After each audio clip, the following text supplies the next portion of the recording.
Happy Wednesday to everybody.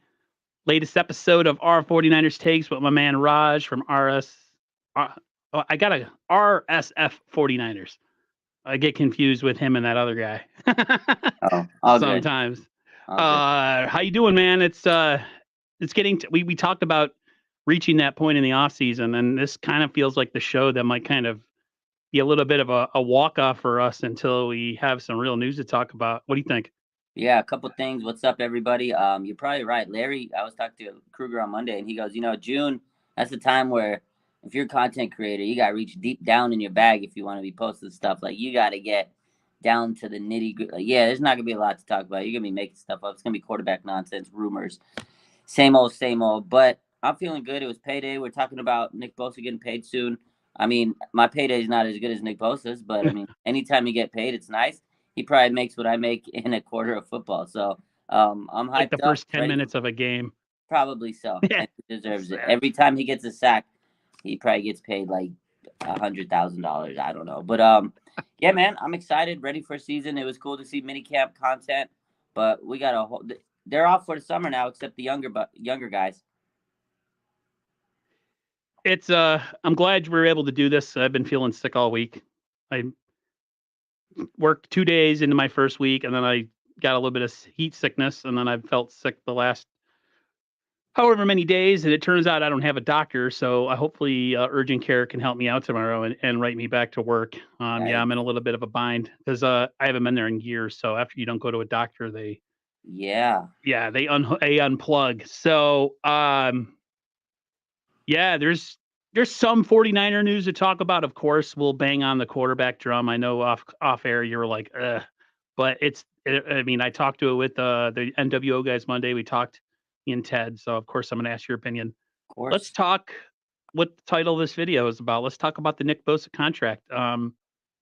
He talked not very much. You know, he looked a little bit sun bleached. He looked like he was a little sleepy. I He wonder got if the he's stash. He got the stash. and he's got the porn stash going too. Yeah, I like it. I like Uh, it. Good look. I asked Ted and I said 35 million seems like the happy place, and he doesn't think that he thinks that's too much. No. One, do you have anything? Do you know anything of as far as timetable of the contract when it's going to get done, or is it more or less what it is all the time, which is like either the day before camp or like first day of camp, a couple Yeah. hours in? It's probably going to be like literally the day or a few days leading up to training camp. As always, that's the status quo with the 49ers. There's nothing to get. Like, I think people get their pennies in a bunch. Oh my God, they got to pay Bosa. Hashtag pay Bosa. He even said it last night. Like, there's no reason for him to think he's not going to get paid. He says, I'm confident I'll get what I deserve.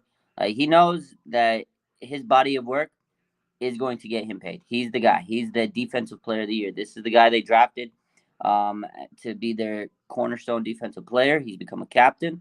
He was the defensive rookie of the year. Now he's the defensive player of the year. The guy's only getting better.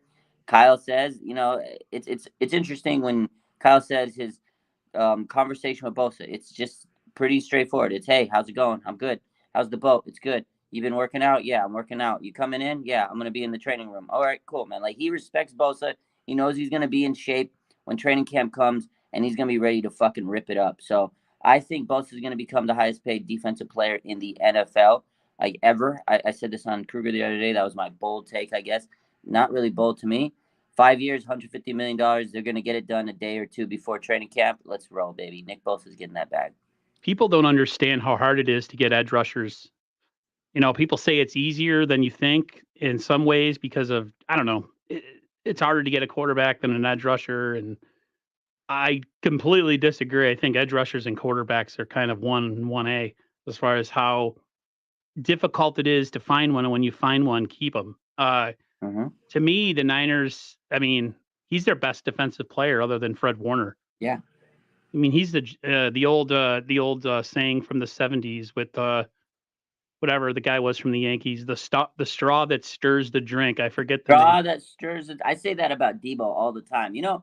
I that's where I've said that that damn phrase so many times over the years, Aaron. I don't even know where I got it. That must be where I got it. That must be it. Yeah, it's forget it's the Yankee player that he was once with the Athletics and came to the Yankees. I forget. He hated. Oh, I forget his name. if somebody in the chat, if anybody ends up joining ever, let me know. So, um, yeah, like for me, this is a no-brainer. I guess the question is with him signing, who's leaving? I mean, like we can't keep everybody. Of course, bills come to pay eventually. Uh, I wonder how they're going to structure this one. How much of it is going to be signing bonus? It would be interesting to see what the signing bonus is going to be on this contract. Are we talking like unprecedented numbers as far as signing bonus goes?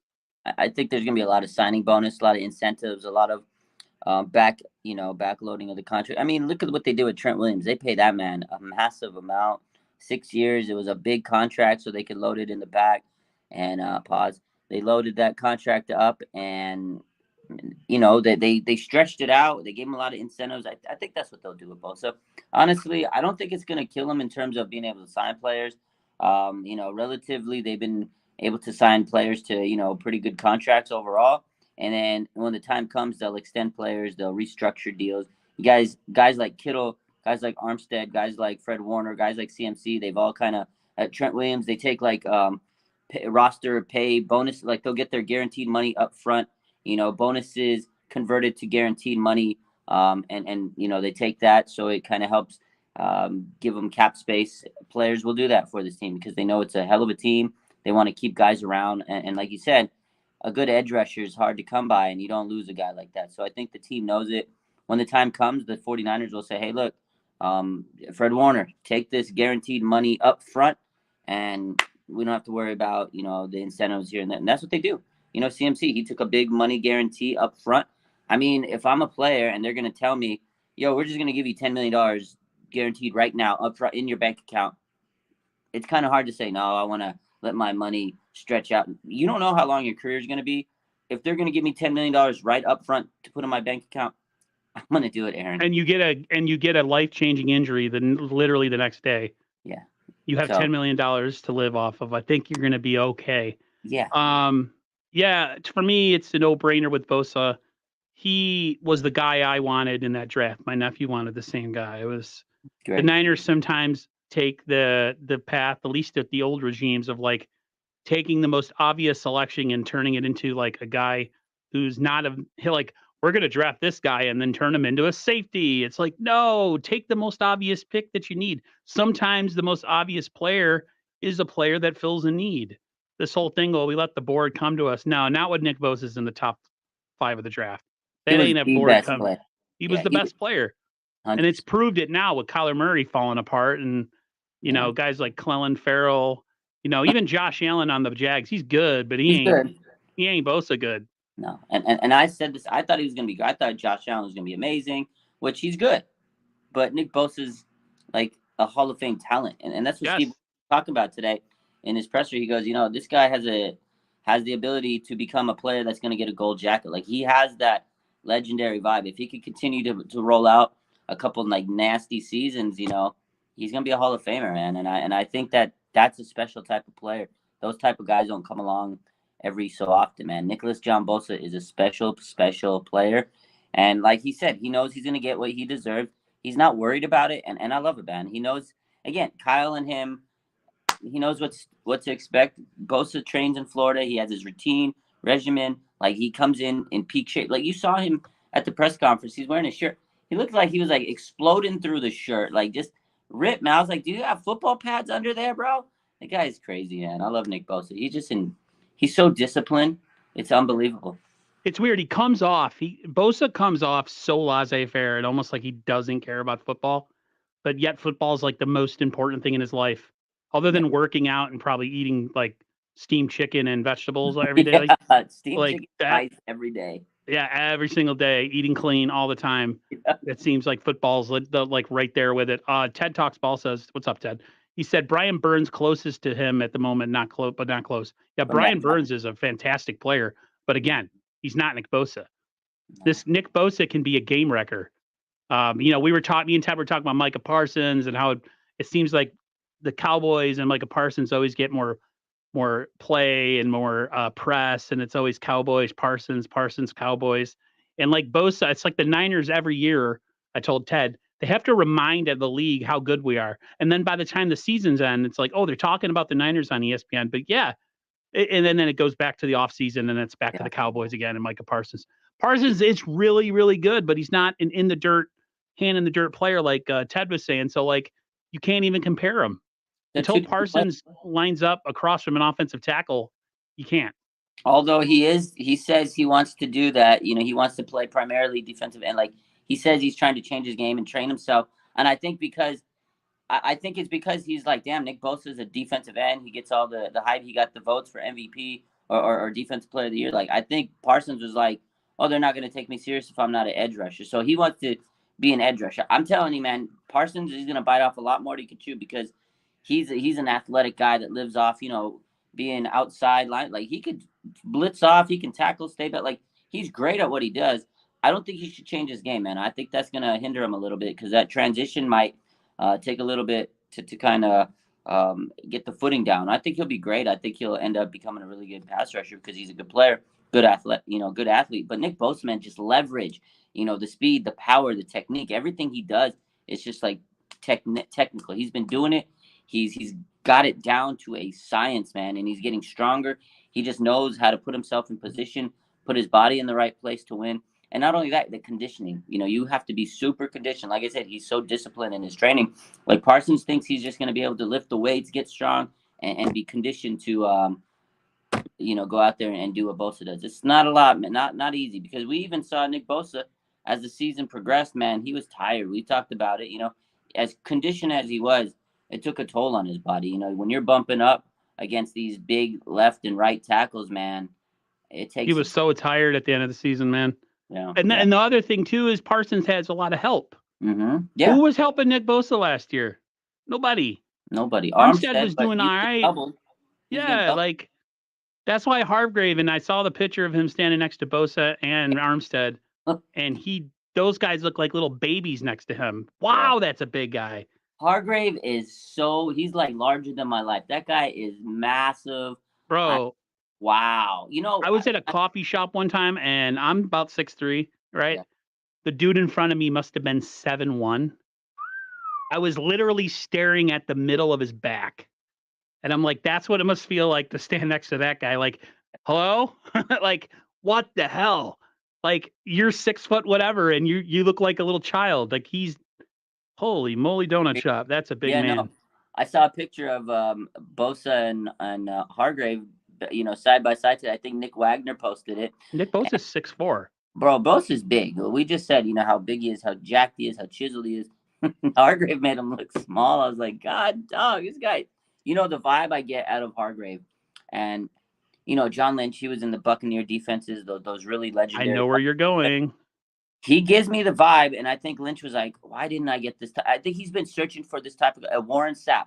Like, This is his Warren Sapp on that D-line, bro. Without all the problems. Yes, Hargrave is going to become the Warren Sapp of the 49ers defense, and Nick Bosa is going to eat because Sapp is going to be a monster inside, getting pressures, doubling up the middle, throwing centers off their keister, and just gut rushing into the quarterback. And then when you got to deal with that, I mean, edge rushers are coming.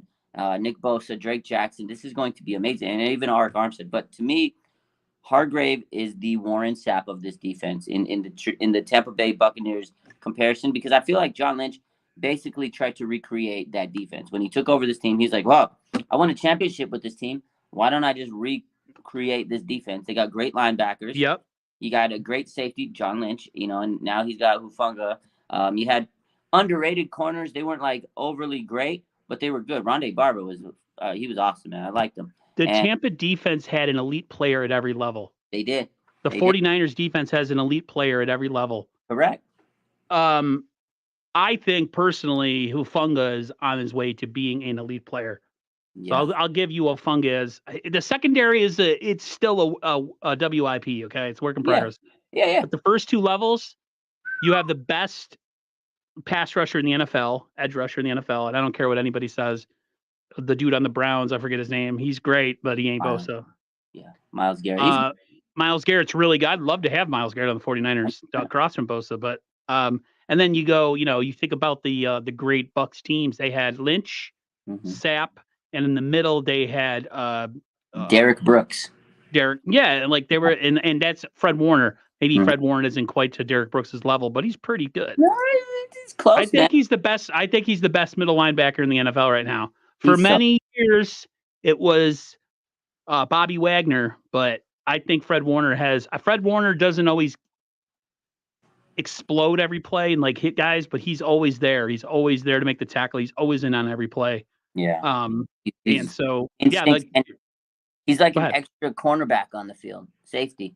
Well, because they got that smaller, undersized. Like they suck. They'll do bad against a team that can really throw the defensive line around and get to the second level. But when they go against teams who can't do that, they're pretty damn dominant. So yeah, Nick Bosa is going to get his money. It's just a matter of time. I can't wait. That's one of the few topics to talk about, but it's a pretty important one considering he's our best defensive player.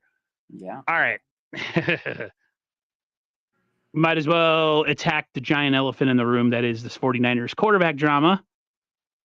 Um, there's been reports, or at least reports indicating if health is where it's supposed to be and people are where they're supposed to be, starting quarterback week 1 is probably going to be Brock Purdy. Is that even a surprise at this point? I know people like want to take it and say it's not what it said. It's not what I meant. It's pretty obvious that if he hits all of his marks, that's exactly what it's going to be. I listen, man. I've been banging the Trey Lance drum this offseason, but listen, the season ended last year without injuries. We already knew who would have been the starting quarterback of the team. I mean, it's not a surprise to me, Aaron. This is basically what Kyle Shanahan says. This is what Lynch has said. He's the leader of the clubhouse. He's the guy based on what he did last year. As long as he's healthy, he's QB1. They've told us that. I don't think there's any surprise to me. To me, the biggest, development of everything that's come out this week is the fact that he's on pace, he's on target, and he's not having any setbacks. I think that's the best part of the whole news. He's not having any setbacks. He's throwing 3 times a week, which Kyle Shanahan said, and he's on pace to be, recovering on the time frame they want him, which would be the 12-week recovery. And they said if he has no setbacks, he'll be ready to start by week 1. And if he's healthy, that's the guy. Now then, you got a lot of people are worried. Are they rushing him? If his elbow is healing and he's not having any setbacks and there's no issues, they're not rushing him. He's an athlete. He's got to come back to play. There's always going to be a risk for re-injury, no matter who you are, no matter what injury you have. That's the name of the game, man. It's football. It's a very physical sport, the most physical sport. You better protect that damn quarterback with your life. Hope that your offensive line holds up, and you hope that he is receiving the best medical care out there, which I think he's receiving top-notch care. He's got a lot of second opinions. Before he went and had the surgery, he waited till the swelling was down. Honestly, if he's having no setbacks, which they're reporting, I think everything's copacetic. Now, I know there's a lot of, panic because quarterback position is pretty much the position that's kind of held us back. There's 3 of them right now that are competing. You got Darnold, you got Trey Lance, and you got Sam. And then the fan base is always torn. But to me, if I look at this, Brock Purdy's our quarterback, but he's injured. So right now he's not a quarterback because he's injured. If he's injured when the season starts or he's not cleared to play or whatever, then you got to determine who is going to start until he's ready, and that's Trey Lance or Sam Darnold. To me, that's the only battle right now that is going on. But you got the media who's going to paint their picture. They're going to sit there and throw like OTA stats. Like, come on, that's silly to me. You're just going out there to practice, make sure you're getting your reps in. There's no pads, there's no pass rush. It's really, those stats to me, it don't matter. And then you got a guy like Greg Papa, which I know we'll talk about later. He's gassing up Brandon Allen. Are you kidding me? And then he's saying, "Are we going to trade?" Like, the media is going crazy with this whole thing. I hope Brock, gets healthy, but in the meantime, I just hope that Trey Lance can stay steady and hopefully he's mentally tough because the people out there, man, it's getting nasty out there. And it's unfortunate with Trey Lance, the situation that's unfolding. Yeah. Unfortunately, in professional sports, things like this happen. You put all your eggs in one basket. You go to draft a guy to be the future, and then some guy comes out of nowhere who costs way less, who ends up being the answer. And it really comes down to the famous line by Larry Krueger of the meritocracy about it doesn't matter where you're drafted.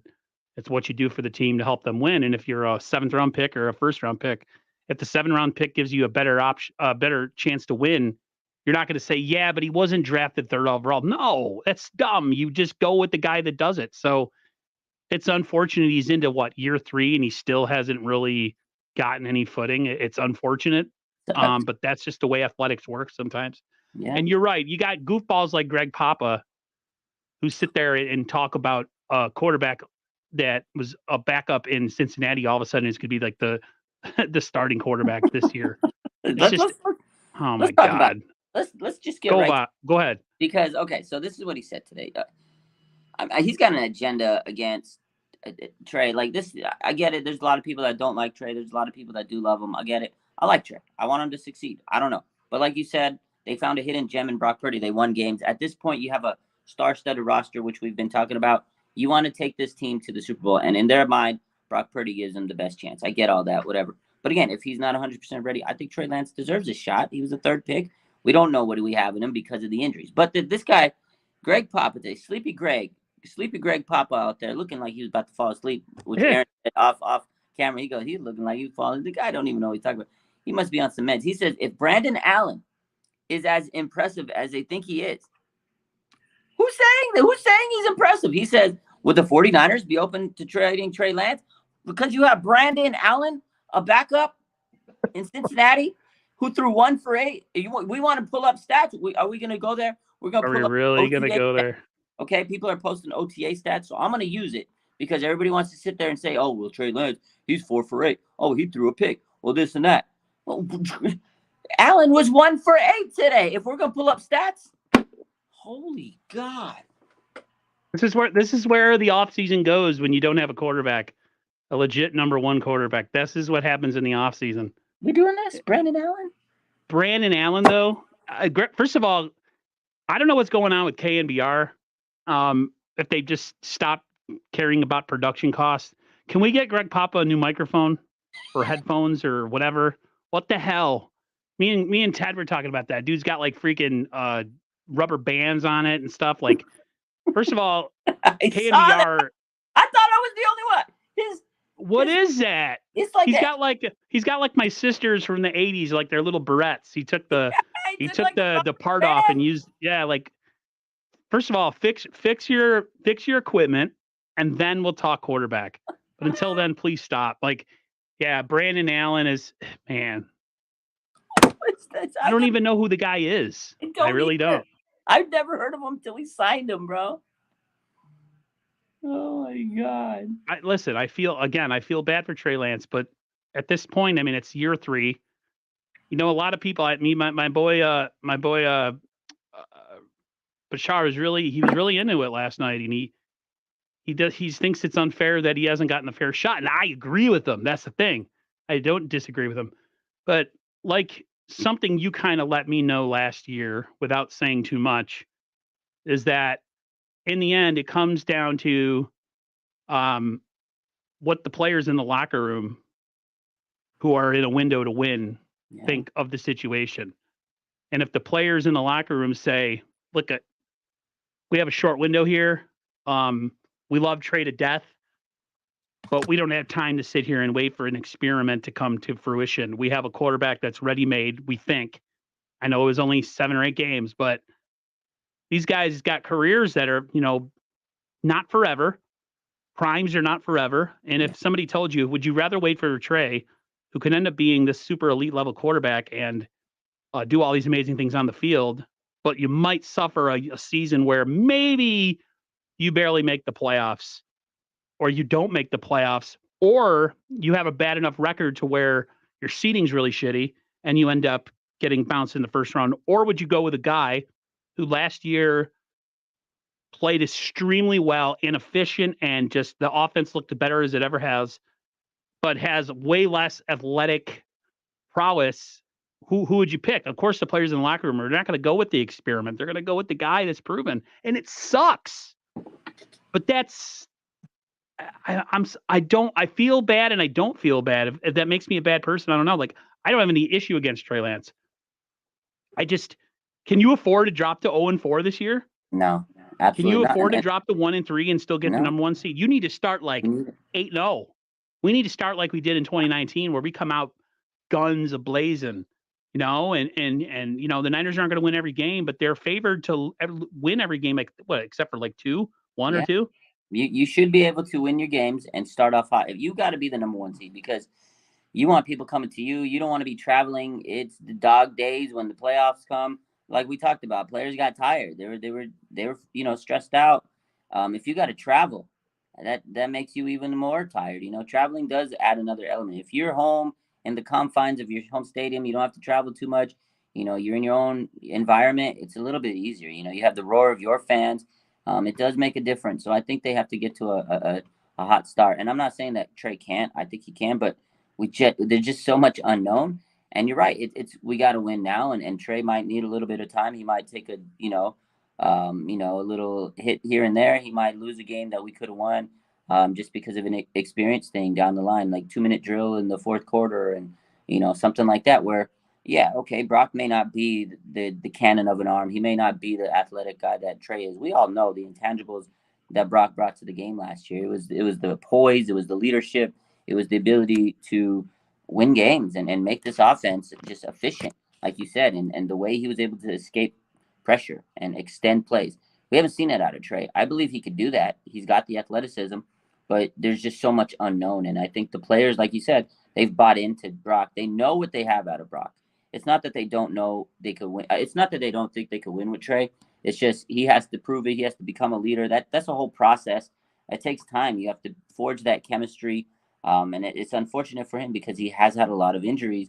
I mean, I wouldn't say a lot, but he has had some injuries that have deterred him from getting to that point. Like he had his chances, not small ones, but they kept taking him away from continuing to hit that stride. Unfortunately, the injuries took him away from that. I'll say this though, his rookie season, and I've been very I remember I've been very critical about that whole rookie season where they traded up, they drafted him, and in my eyes, I was like, all right, that's the guy. You roll with him. If you're gonna take your lumps, you take them now. Yep. You're gonna have to develop this guy. You don't want to be waiting. And now here they are. They waited, and now he hasn't really developed. I said the moment you put him into the lineup and he plays, you don't take him out. Now, would we have won a Super Bowl? Maybe not. Maybe we would have taken some lumps. Maybe we would have just scraped into the playoffs. But that's the risk you got to take when you have a young quarterback. You have to have him go through the rough patches. You have to have him develop. Josh Allen, the guy's on the cover of Madden.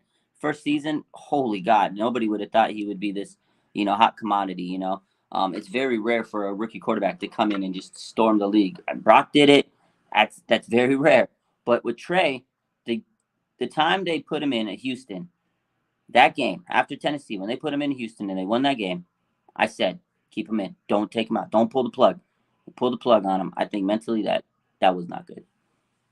Just remember, people, uh, Cardinals drafted Josh Rosen one year and then came back the following year and drafted Kyler Murray.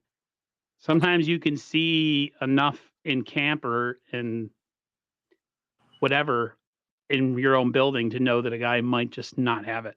That's And true. I think sometimes a lot of this vitriol that 49er fans have, we don't see him every day. We don't know exactly what he's struggling at. And we don't see what these players in the locker room have to say about him behind closed doors, to the coaches, to management. Like, listen, I know you guys drafted this guy really high, but man, this Brock. I mean, what was this saying? What did Nick Bosa say when they won that game and Purdy played really well? What was it? What did he say? He said, "We have a what? We have a quarterback." We have Yeah, a we have quarterback." a Like, quarterback. they never said that about Trey Lance, That's and crazy. Yeah, he was like, we got a quarterback. I was like, wow. I will say this though, because George Kittle, he did say a lot of good. He's you gotta love Kittle, man. He's such a team leader. He's a good captain. he And is. He people are gonna talks say, up well, what else is everybody. he's gonna sit there? You get the people. Oh, what else is he supposed What, to do you say? want him to lick his freaking balls when he's on the podium? Like, geez. But he keeps it up. Like he's very honest. He's very open. If he didn't, he says, I'm not gonna lie to you guys. He looks significantly better than last year, and he went on and explained it. So I do take those things very highly. When it comes out of George Kittle's mouth, I think that the players see that. I think that's good mentally for Trey to like, oh yeah, wow, I'm getting hyped up on the press conference from George Kittle. That he knows his name's gonna be, in good terms now because George Kittle says it. And if the players see that, Other guys in the locker room, oh, George Kittle vouching for Trey. Okay, that's good. I think that's good. Whether you think that is his job or not, I still think that's really good for him to say to Trey Lance. Obviously, we all know they would go to war for any of these guys. That's their teammates. And we all know that if Brock Purdy was there, they'd feel like, oh, we can win these games because look what we did last year.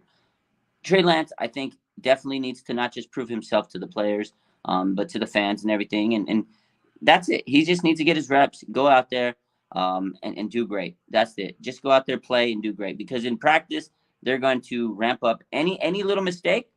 Oh man, they're gonna, like today. He throws the interception, right? And I mean, you had beat writer after beat. Oh my God, Trey Lance throws in his. Oh, Kerry Hyder takes it back for a touchdown. You can't tackle defenders. Of course, he's gonna run back for a touchdown. Like, who cares? And if Sam Darnold threw an interception today, I didn't see Nothing. going. Oh, Sam Darnold throws it. Nobody cares. What was the consensus when Patrick Mahomes first started? One of his own teammates thought he was freaking straight trash first year in camp. Yeah. Like, this is the guy you drafted? He sucks. Because he's one of those unorthodox guys that doesn't always maybe look beautiful from the pocket, but then does stupid ass stuff on the field. Yeah, with his weird ass delivery. He's the guy that also is like Superman, where he floats above the field and completes a pass falling down. Like, Did you see the Madden trailer, bro? I saw it. I'm not a big Madden guy anymore, but that was awesome. That's That was great. a beautiful animation. Yeah, I'm not the biggest. He was literally parallel with the ground throwing a pass. That's insane. Like this, and someone tweeted. They took that picture and they tweeted. They said, "The moment I see this happen to me in a game, I'm breaking my controller." Oh yeah, the whole system's going right now, gone, freaking out the window. Gone. Because you know what's going to happen in Madden, because it's all about animations. Yeah. Somehow they're going to be able to way to get the animation to kick, and they're just going to throw every pass falling down lateral with the ground, and I'm going to be like, and it's going to be a touchdown, and it's going to be like you can't stop it. Oh my lord. Fucked up. Ooh, yeah. Just a quick advice to Greg Papa. I think it's time to retire. Let's see if we can get Joe Starkey to come back. I know he's like 80, but I can do it, man. Just give me the job. Well, you got to get a better catchphrase than how he does it. He sucks. They got to fire what's his name too. Tim Ryan. Oh, oh my God, he's like, the guy that knows so much. So he's got to make sure that he over explains everything. It's like to the broadcast with people that are casuals. They don't care. I know. Like they don't care about your over explanations. And this guy, and I remember one time they did like a state of the franchise, and he was trying to chum up with some of the players by talking football. Yeah, and you could just see the players like, shut the fuck up, dude. It's like diarrhea is coming out of their mouth. That's the way I feel. Oh, they're both horrible. I love my team and I love everything about them, but they need to get some new color commentators, man. The two of them are. Oh, Papa's a Raider guy. He's not truly a Niner guy. Yeah, he's not even a real Niner guy. And Tim Ryan, what did he play for? Like the Falcons or something way back in the day? Like who the hell did he play for? Is he on our? Why don't we get like Brent Jones and Steve Young to? No, not Brent Jones. Steve. I love Steve, but he can go on and on and on and on. And we can't get Joe because they're not paying him enough. Joe's all Mr. Curmudgeon man. Yeah, he'd be negative actually. Oh well, actually, the Kansas City Chiefs. Like, okay, Joe, never mind. So maybe like Brent Jones would be your color guy, or not your color guy, your guy on the side, like take over for Ryan. And I'm trying to think who would be the main guy to do the commentary. Maybe like Dante. No, not Dante Whitner. Honestly, we'd have. I love Dante. I like Dante though. Dante's good. I like Dante. He's done some preseason work, I think, with them before. He's good. I don't mind anybody but Papa. That guy's getting a little old there. A little old. He looks like he's half asleep every time they show him. He does. Let's talk about Deebo Samuel. Yeah, let's get to Deebo. Talking about they asked him what he thought of his play last year, and he pretty much said it was garbage. Yeah, he came in looking and feeling like garbage. Him and Shanahan sat down, and I wonder if he felt the garbage part after he sat down with Shanahan, or was this something he kind of knew and he just had Shanahan reaffirm it with some really bad film? I think it's both, because I think he kind of had that vibe. He wasn't playing that good. I think he was disappointed in himself. He says that he was awful. I'll never put anything like that on tape again. So I think he knew he was bad, but I don't think he knew exactly how bad until he watched it with Shannon, and he was like, "Oh God, that was dog shit." And it wasn't like it was horrible. I mean, other players in the league would probably be like, "Oh wow, I wish I had that tape." But Deebo, and I said this so many times this offseason. I think me and you talked about this, and even last year, I was so vocal about it because I had his back. People were turning on him. Oh, he's a diva. Blah blah blah. Blah. It was a tough situation, and he says it kind of he got caught up in it, and it was a distraction because he was in the middle of contract situation where he needed to sign a contract, but he wanted to negotiate the best deal. His agent, bro, he was tough, stonewall agent. He got every wide receiver paid last year, basically, and he was like, we're gonna wait till we get the money." And Deebo wanted to train. Obviously, he has a certain regimen he does, and you see him now. He's been working. He's been training. He was training with D Hop. He's been training with Saquon, Christian Kirk. Like I know people that train with him. They talk to me and they're like, Deebo's been working. He's been working. Kind of went back to his old self. Last year he couldn't. So yeah, if you're not working out and you're a football player, I mean, you're a big guy. Obviously, you might put on a few pounds, and you may not be in your best shape. You may not be conditioned. You might be a little sluggish. Deebo could shed that weight a little bit, which I think he did towards the end, but it was a little bit too little, too late. And I don't think he had the endurance and the muscles weren't in good flexibility. Range of motion was down. So I think he knew that coming in, so he was sloppy at times. And I think this He year just looked heavy. He looked really heavy. he did, and he And I said don't mean heavy as in fat, like heavy as in like weighed down by maybe not he being was a in little shape. sluggish. Like he said, sluggish was the perfect word. And I think he noticed that, like on the field, I don't think he was as explosive, and that's No. because he just wasn't in the right condition. And you could see he's grinding this year, and that's good for him because he's mentally more focused. And for a player of his stature, because he's on the cusp of becoming like a superstar. If he would have had another 2021 season last year, he'd fucking superstar in this league. Like we all know him, we all love him, Niner fans, but he's on the verge of becoming like household name around the whole NFL. Like this guy he's a special type of player, and he knows it. And I think he realized, well, dude, if I don't keep it up and I don't play like I did before, I'm not going to get paid after this contract's up. People aren't going to give me that bag. So he's still playing for money.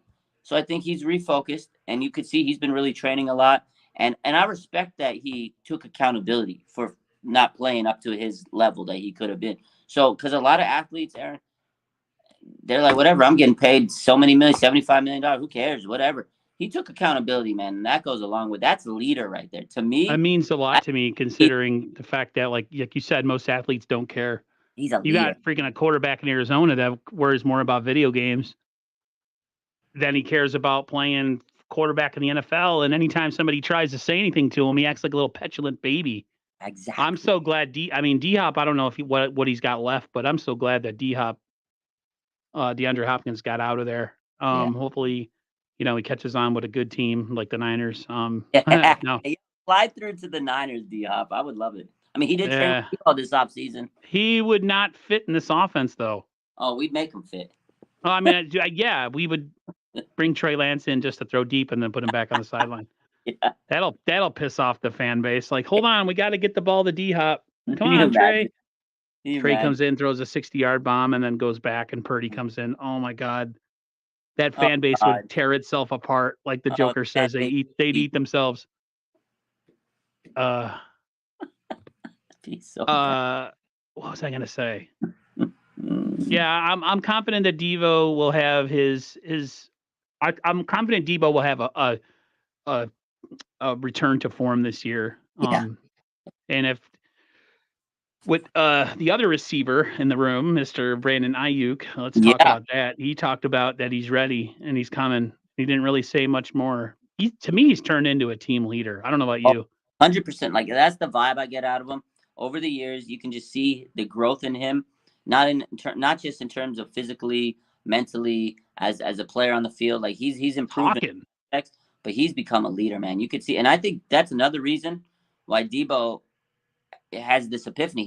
He looked over, he's like, holy shit, BA's he's the man, bro. BA's the man. Oh shit, I want to be just like BA now. I want to make sure we're both on the team. We're both getting paid. I want to be a dynamic duo. Like this has the potential to be the best wide receiver duo in the NFL. Like, what did Deebo say about Brandon Ayuk? He says that you can't cover that boy in a phone booth right now. That's when I thought about it, I was like, you're in a phone booth. You're just like there's no way to separate from someone, and you can't cover him. Like you could get no, he'll separate from you in a phone booth. That's a crazy compliment. And then Diamador Lenore today basically said that he's gonna be a top 5 receiver in the league. He's gonna put everyone on notice. The team sees it. Like they see how hard he works. We've seen it before. We saw it last year in training camp. We saw it on the field. But you just feel like something's about to break loose for Brandon Ayuk, man, and it's gonna be absolutely crazy the vibe that we're all getting from BA. So yeah, Deebo obviously he wants to be the top guy at the receiver room. Right behind him, BA's clicking on his heels, man, and they all love him, man. And I think he's about to just explode this year. It's gonna be nice to see Brandon Ayuk. My only fear with Ayuk is that just there's always this instability at quarterback.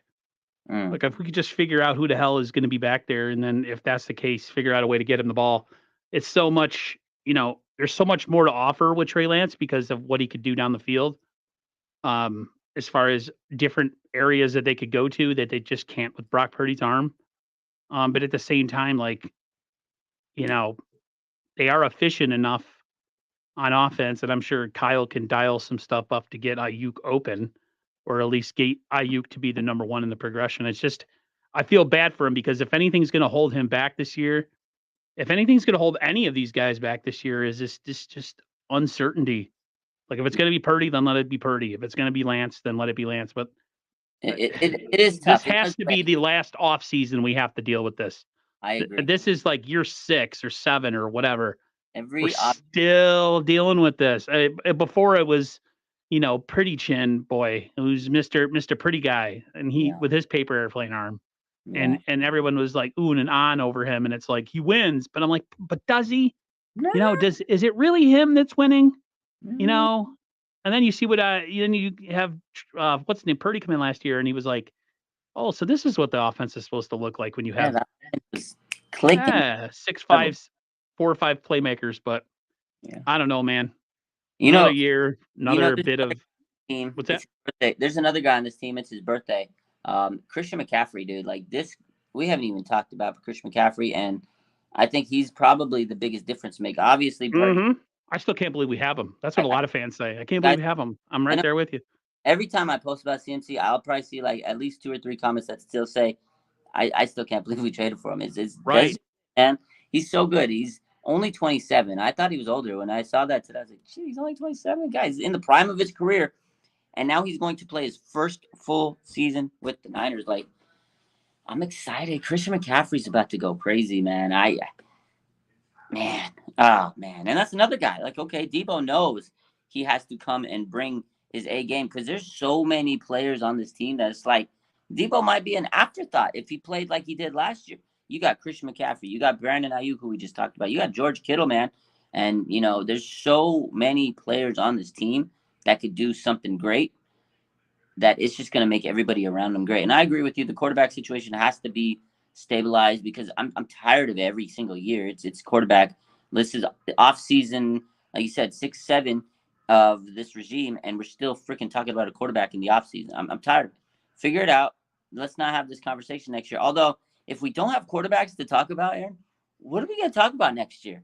Yeah, you think the off season's about to get boring now because of training camp being at the end of July. You imagine if we actually had a quarterback. Well, I mean, we could talk about how, he's so amazing, and hey, Trey Lance is on the cover of Madden, or I guess. I'd rather have him be on the cover of Sports Illustrated holding up a Super Bowl trophy. Yeah, we hold the trophy. Yeah. Can you imagine if we don't have anything to talk about next year? Oh, wow. Yeah, it's gonna be I'm sure there'll be people out there in the content creating community who steal all the views. They'll make up some other blog to put up on there, and people will fall for it. Fake.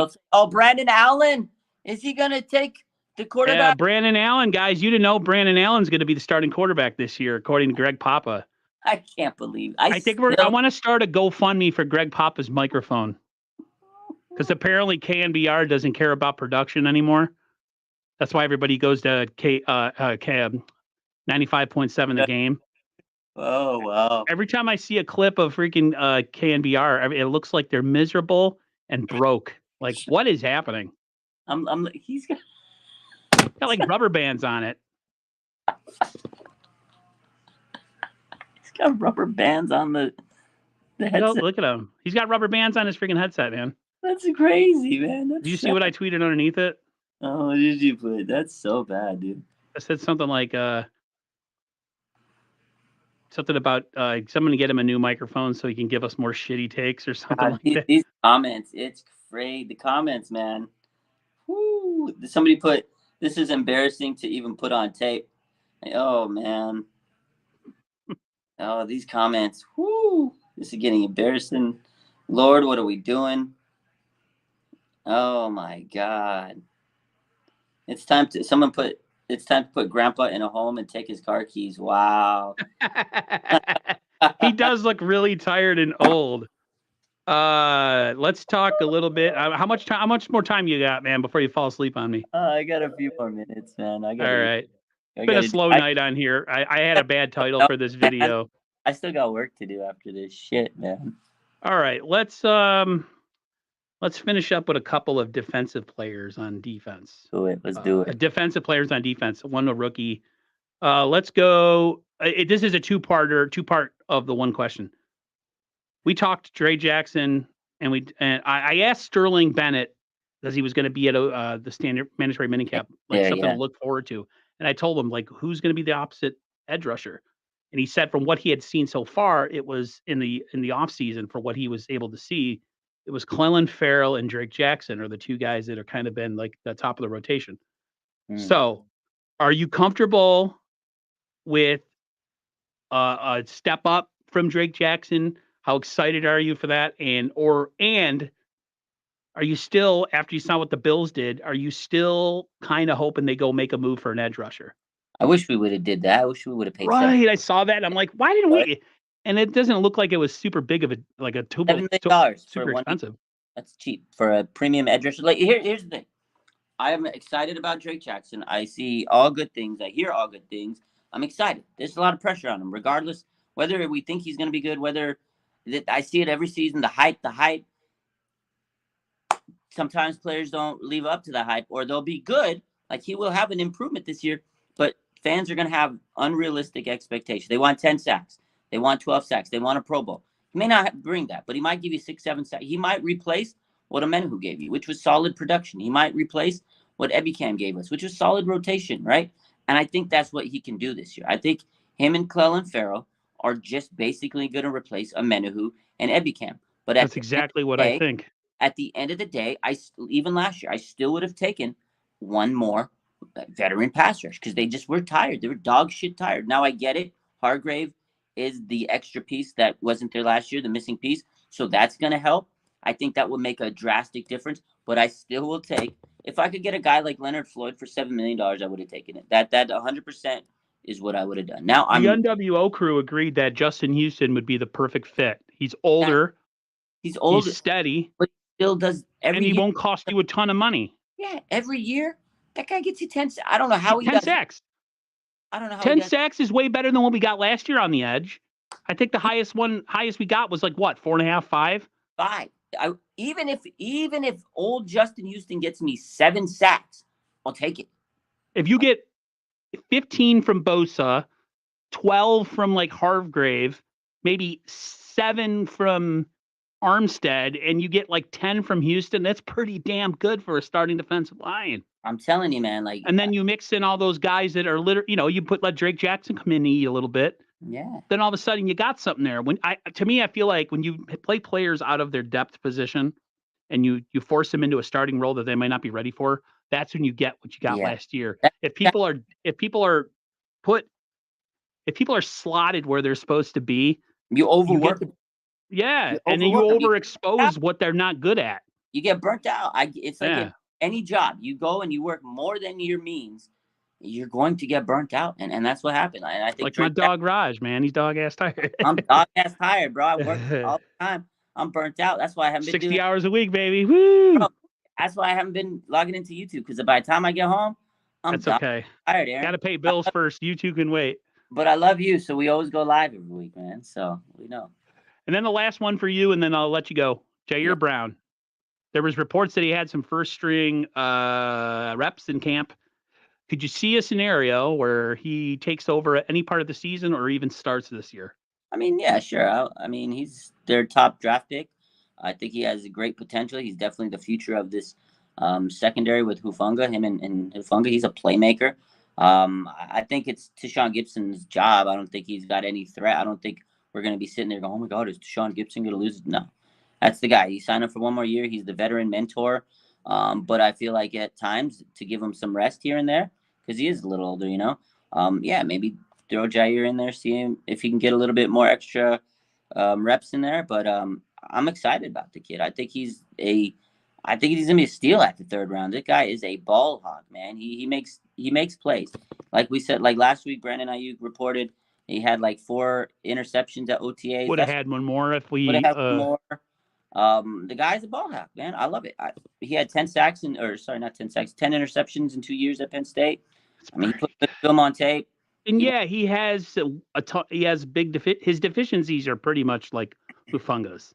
yeah, Yeah, but he has a little bit of issue with bad angles and maybe not elite speed downfield.